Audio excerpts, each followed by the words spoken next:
Morning, Diamonds of the Earth. Welcome or welcome back to my channel. Today we're going to be officially starting the first day of this new project I wanted to work on with you guys. I'm not sure how long I want this project to be, but I do know that it's going to be a romantic tragedy of some sort.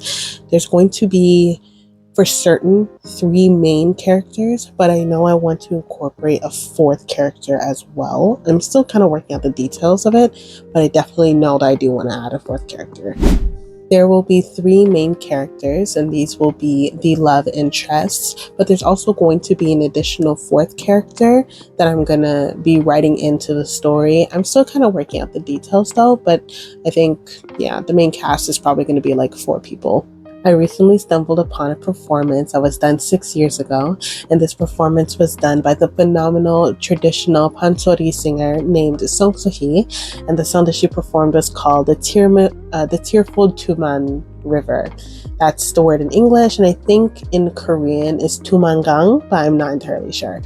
But I will make sure to include the link in the description so you guys can see it for yourselves. This performance was done at the Immortal Songs 2.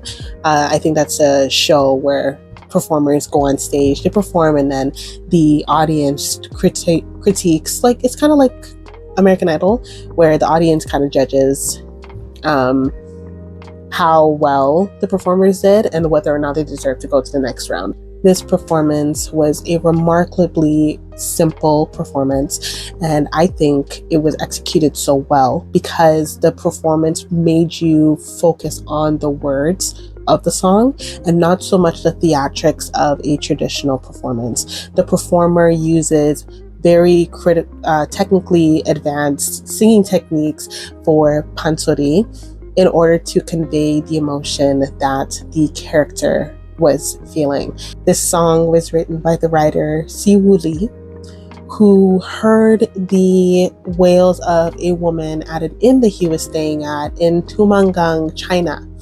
And upon asking the innkeeper why it was that this woman was wailing so much at night, was that the woman's husband, he was a fighter in the independence movement, and he disappeared for a number of years. She didn't know where he was, and it was ultimately later on, more recent to the time that he was at that inn, that she found out that he had been killed or executed in a prison that was in the area. So she later on held an ancestral rite for her late husband on his birthday before ultimately walking into the Tumangang River, which is the river that is cited in the song. It's a very sad story. It's a very tragic story. But what I appreciate with the writing is that it really conveys the amount of emotions that the woman must have been feeling at the time. And I really appreciate the fact that he was able to write this story so other people can hear about it, because it really showed you the tragic nature of the Japanese colonization of Korea at that time. So yeah, but I took a lot of inspiration from this, and I really thought that it would be awesome to try and write out the story for myself. So that's what I wanted to do with you all today. So I've been really contemplating the overall story for this play that I want to write, this project. I think I'm going to call it Project Fireflies or something of the sort. And for this story, I really didn't want to just do a copy and paste where I'm just taking from the songwriter and what he had written and just putting it into a play and then putting it on a stage. Essentially, I wanted to make it more culturally relevant, whether it be it just being like how our society is right now, or if I really just wanted to make it more of like a Canadian backstory or a Jamaican backstory, because I'm part Jamaican as well. So I'm still contemplating those ideas, but I do want to incorporate, I think, my own cultures into it, rather than it just being a copy and paste of a song that was written for a culture that I really don't know. I'm learning it, but I don't know this culture and I'm not a part of it. So yeah, that's something that I really wanted to work through and see if I can make this story my own, in a sense.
it would be a really good time in order for me to explain to you guys how I began my journey with playwriting, and as well show you guys the beginning stages of the project that we're going to be working on.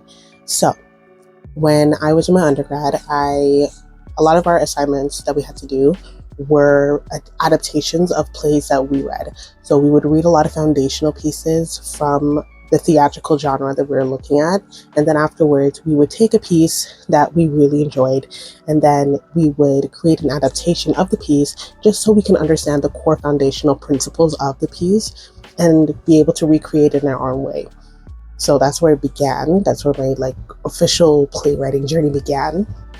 But if we were to go into my writing history really began, I think, when I was in middle school. A lot of my writings that I had were on Wattpad, but sadly, I think someone was trying to hack into my account or something, and I have no clue what the password is, so it's gone with the wind right now. But I have at least 2 stories on there that I officially finished. Obviously, it's like a child is writing them, so they're not going to be as well written compared to like a grown-up, but I think that there was a lot of things that I really enjoyed about writing those stories. So being able to get back into it with this new form of writing is really fun for me. Playwriting, I love watching plays, I love going to theater, I love watching theatrical productions, and I think that there's a beautiful way that a writer is able to explain to the actors how they want the play to be performed. The writer is pretty much like the director, kind of, in it, where the writer can really establish that there's no room for any changes. Like some playwrights, they have it where, I think Waiting for Godot is one of those, where you're not able to change any detail of the writing. Everything has to be performed to the T, because the writer did not like it when people change things. But I think that as well, when working on something that you're passionate about, listening to motivational things is vital. And recently I've been listening to Kendrick Lamar's GNX, but specifically the Heart Part 6, because I think that it's a very motivational boosting song for anyone that is actively trying to achieve greatness in their lives. I think that's something that is good to go back and listen to one of the greats talk about their journey, because then it gives you that extra motivation to be like one of them. But yeah, I think I'm going to end that video here. I hope you guys enjoyed. If you did, make sure to like, subscribe, and comment. Comment any projects that you guys are working on. I would love to hear them. But yeah, I will see you all in the next one. Bye, my loves.